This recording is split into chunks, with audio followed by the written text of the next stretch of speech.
Hello, it's Gold Derby editor Daniel Montgomery here with Chris Beachum and Paul Sheehan. We are here to discuss the Golden Globes for film, and right now we're going to discuss the Golden Globe nominations for Best Motion Picture Drama, which is is it going to be Dunkirk? Is it going to be Darkest Hour? Is it going to be The Shape of Water? These are some of the films that are high in the Oscar conversation for Best Picture. So Chris, what do you have for Best Picture at the Golden Globes right now? I keep changing. This is a fascinating category to me because you don't have a very large depth of candidates in terms of what we've seen, through critics' responses and box office. So, but that top 8 or so, it's hard to figure out which 3 aren't going to make it in. Right now, I'm thinking Darkest Hour. I'm starting to get a feel for that. If it had been the old days of the Oscars, old days meaning 4 years ago and back, I think it might have been the kind of movie they would rally around. Something that's World War II and very historically based, and a performance that probably is going to win. But along with Darkest Hour, I've got Shape of Water, I've got Dunkirk, Call Me by Your Name, and Three Billboards. So that leaves out a good 3 or 4 movies that really are strong. It's a toughie too, because as you said, Chris, about like in the old days of the Oscars, I'm going to go back a little further and say, before they expanded the Best Picture race in 2009, I mean, the Globe on the drama side has, it's been around, I guess that category as we know it now, it's been around 64 years, and they predicted half of the Best Picture winners of the Oscar. It's gone 3 for 8 in the new era where there's the expanded Best Picture race at the Oscars, including last year with Moonlight. Like, it was Moonlight on the drama side, now La La Land on the comedy musical side. So I guess given that we've got Dunkirk winning Best Picture at the Oscars and it's far out in front, I'm going with Dunkirk at the Globes just for that predictive element. Though there's so many films I think that could sneak in, like it's a small group, under 100 people. Chris, you were just talking about Shape of Water. I mean, that's very European in its sensibility, I would think, done by a Mexican filmmaker, but just in the international in its sensibility, shall we say? I mean, could you see Shape of Water winning over these less than? I could. They like to split the wealth, spread the wealth. So I could also see a scenario where, say, Guillermo wins director, and then they go with a different Best Picture winner. Call Me by Your Name. Don't overlook that with the Globe voters, especially. I don't think right now I would say it was going to win Best Picture at the Oscars, but talk about a European sensibility, and that is set in Italy and a European filmmaker. Here's the test, Daniel. You probably know how to say his name. Probably Luca Guadagnino. Don't hold me to that one. Yeah, you really like that film, right, Daniel? Call Me by Your Name. I mean, and I think it gets in. I don't think it wins. I think that's going to be the kind of film that we'll see. Although you never know. I mean, it depends on how many other nominations it gets. We could see it get in for Best Actor for Timothée Chalamet. It could get 1 or 2 supporting nominations, potentially screenplay, maybe even director. So if it starts to add them up, then maybe it could become like the next kind of Moonlight film that sneaks in for Best Picture victory here. I don't have it winning. I have it getting in, but that would be interesting to see. It's interesting you say screenplay, because of course that's a combined category at the Globes, whereas the Oscars split up between adapted and original. So to get in there, I mean, Call Me by Your Name is the front runner to win on the adapted side at the Oscars, and it's by James Ivory, a respected older filmmaker and who used to be director. I guess now he's done this screenplay. What about The Post? We saw the trailer for The Post last week for the first time. People got pretty excited about it. The trailer had an energy to it. Chris, could you see? I mean, that ticks a lot of boxes for Globe voters, doesn't it? Steven Spielberg, respected filmmaker. Obviously, Meryl Streep, who they adore. Tom Hanks, starring in it.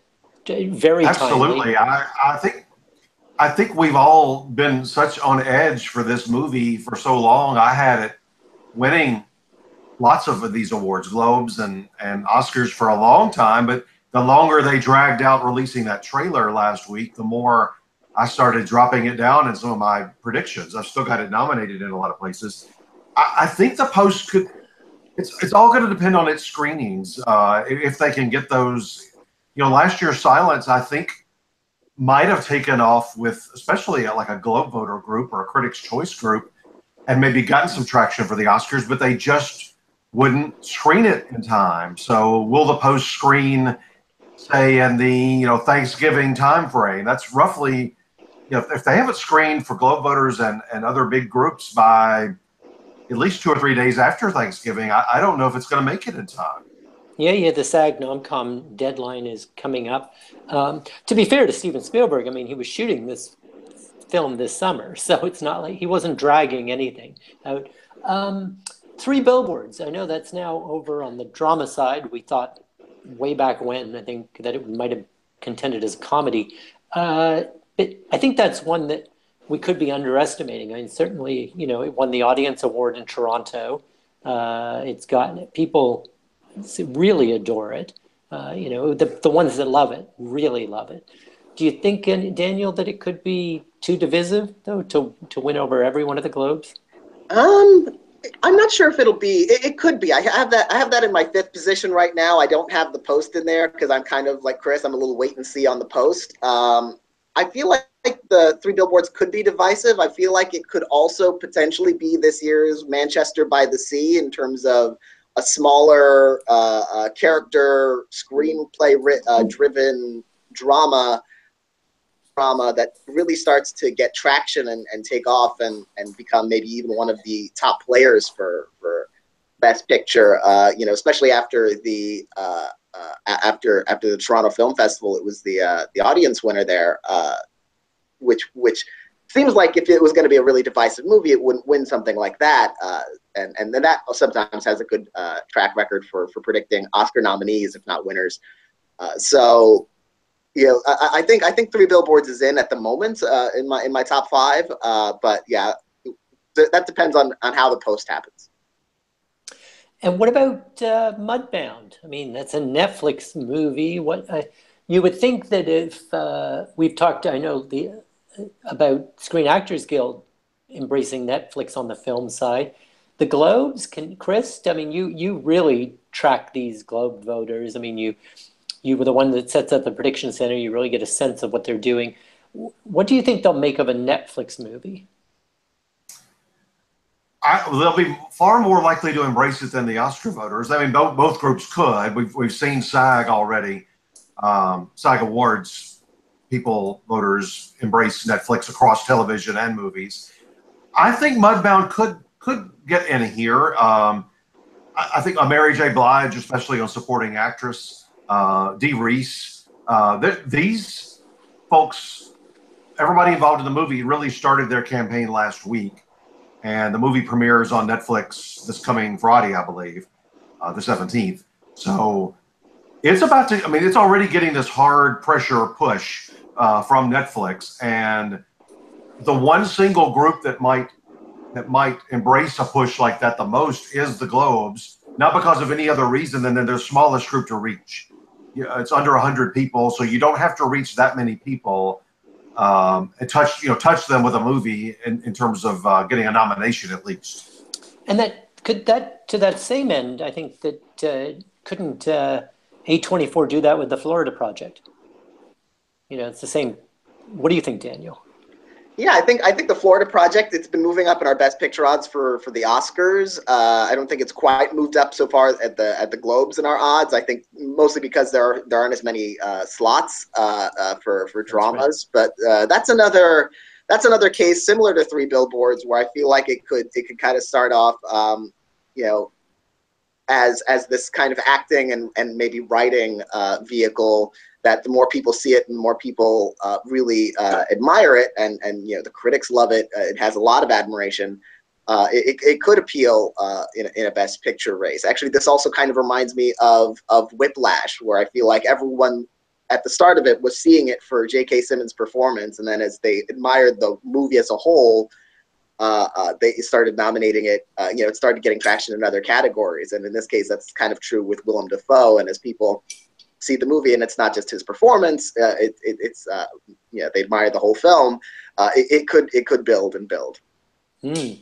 Well, like you said, I think we're all waiting to see the post to kind of update. But listen, thanks for taking the time to sort of give us your early thoughts. But the people that really know, the ones watching this, right, guys? I mean, somebody out there watching, when they make their Golden Globe predictions for nominations, will do far better than we did. So it's so important that they do. Absolutely.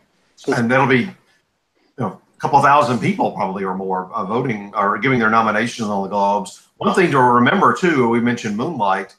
Don't necessarily just go by nominations and wins over the course of that evening, because Moonlight didn't win one single award, not even Mahershala Ali last year, until the final award of the night. And we've seen that also in a couple other times. 12 Years a Slave didn't win anything but Best Picture. Babel, like a few years ago, didn't win anything but Best Picture. So that happens every once in a while because they're split up in dramas and comedies. Great.